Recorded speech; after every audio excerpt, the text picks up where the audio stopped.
el içindeki cemaat fikri matbuatdagi xato fikrlarni tuzadigan va inkor qiladigan o'rinda turib keladi.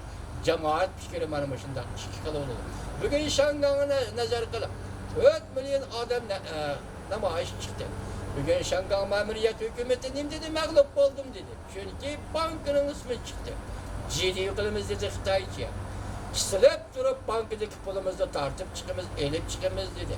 Shangang xalqi shuni shart qilib 13-sani belgilab berdi. Shunga Shangangning ma'muriyat boshlig'i Lin Zhengyu oldirib chiqib bayrat e'lon qildi. Shungacha mushu bir oy ichida Shangangda ma'muriyat yo'q, hukumat yo'q.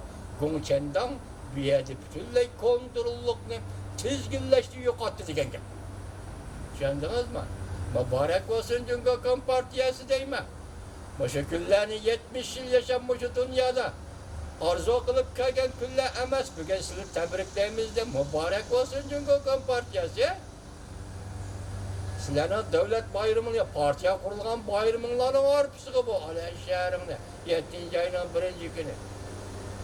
Siz partiya qurgan kuni bu 7-oyning 1-kuni 550 ming 550 bin adamla namayışı. Yani bugün Şangan namayışı da en nazik mesele dikkat kılan vatandaş ciddi yani bankadan dalaş tartış bas da amanet koygan pulunu eli verir. Şangan'da kurulgan Cungo Bankası kançılık berdaşlık bir aleyde eğer şundak olsa. Bununla münasebetlik aldı Cungo'nun içki kısmındaki merkezi banka kançılık berdaşlık bir aleyde eğer şundak olsa.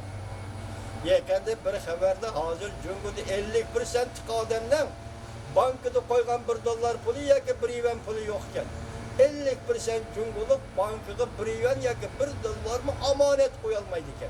Mana bu Cumhur'un ahvalı. O atkan Cumhur'un iktisadi ahvalı.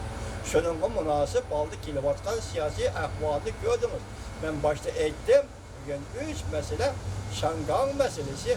Uyguristan'da cezalar göre ve Uyguristan meselesini hal kılış meselesi şundakla bugün yeniden bugün ettiğinde gelgen haber Xitay hükümeti Malakka 9'da qo'llayman dedi. Amerika Qo'shma Shtatlarning deniz armiyasi Singapurga harbiy parxod avatib Singapurda uzun vaqt turib Janubiy denizda qo'g'dash vazifasini atqardi dedi. Vaziyat mana shunday. Hurmatli vatandoshlar.